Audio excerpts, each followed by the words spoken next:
Qu'est-ce qu'un bilan carbone? Le bilan carbone, ou bilan GES, est une méthode de calcul pour savoir combien de tonnes de CO2 une entreprise rejette lorsqu'elle fonctionne ou qu'elle fabrique un produit. C'est l'ADEME, l'Agence de l'environnement et de la maîtrise de l'énergie, qui l'a établi. Il prend en compte les émissions de 6 gaz polluants, qu'elles soient directes ou indirectes. Comme le CO2 est le gaz le plus répandu, quand on calcule le bilan carbone, on convertit les autres gaz en équivalent carbone. Cela permet d'aboutir à un résultat exprimé seulement en tonnes de CO2. Il faut savoir que le bilan carbone est obligatoire pour certaines entreprises privées et entités publiques. À quoi sert le bilan carbone? Le bilan carbone sert d'abord à sensibiliser aux effets du réchauffement climatique au sens large. Il sert ensuite à collecter des informations sur un périmètre donné pour pouvoir les exploiter. Au final, il doit permettre de mettre en place des plans d'action concrets pour réduire les émissions à effet de serre. Pourquoi faire un bilan carbone?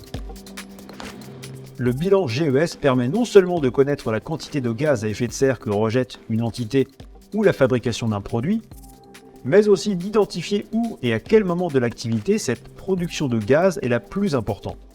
C'est donc un moyen de savoir quelles activités sont à l'origine de ces gaz polluants.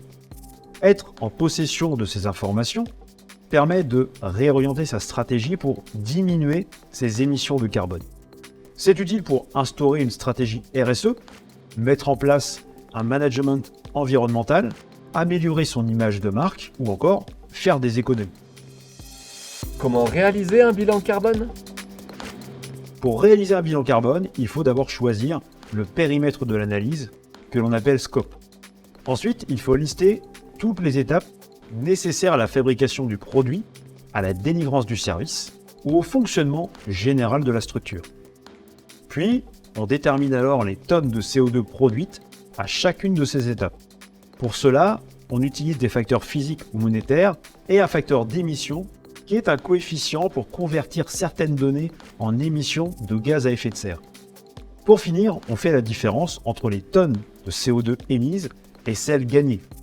C'est alors que l'on obtient son bilan carbone chiffré.